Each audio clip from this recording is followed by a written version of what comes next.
Hoy sí, pero la verdad que tengo golpe por todos lados, me duele todo el cuerpo, pero da un gusto ganar así.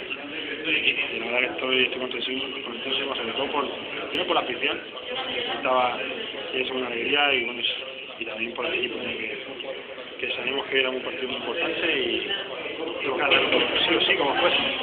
Bueno, hemos adelantado y creo que hemos apretado sobre todo la primera parte, que nos ha complicado un poquito, pero bueno, la segunda creo que hemos dominado bien, hemos apretado y no contamos la victoria. A partir de ahora, Mariano Sánchez, defensa central.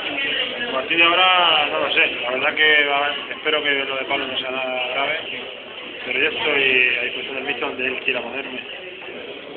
Bueno, es una posición que puedo jugar y no es la que más cómodo me encuentro, pero bueno, puedo hacer. Volvéis a estar entre los tres primeros, algo que nosotros no nos preocupa ni estar entre los primeros, ni el cuarto ni el quinto, sino 33 puntos. Sí, por supuesto que lo nuestro es ir sumando puntos para conseguir lo antes posible esos 50 que siempre hablamos, pero claro, nosotros a lo bueno siempre te gusta mantenerlo, ¿no? Y bueno, en este caso queremos seguir arriba y el equipo, bueno, creo que hoy ha jugado por el partido un poquito distinto también por el rival. El partido se jugó de segunda, muy bronco, pero hemos seguido jugando bien, hemos ganado y era muy importante. El segundo tiempo, sobre todo, es cuando mejor lo habéis sabido jugar. Sí, que ya con el 1-0 amarrado, lo que había que hacer, si se consigue el segundo mejor, pero que eso no marcara ninguno. Sí, la verdad que sí, el equipo ha defendido muy bien.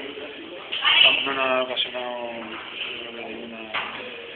mucho peligro, creo que ocasiones reales no han tenido prácticamente ninguna, ¿no? Pues sí, bueno, algunas que han dejado, normal y tal, pero creo que el equipo ha estado bien, hemos controlado la segunda parte, como tú bien decías, y muy contento. ¿El penalti qué te ha parecido? Para mí, donde él estaba, me parece penalti.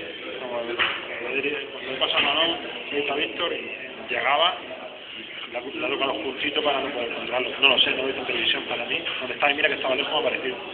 Muchas gracias a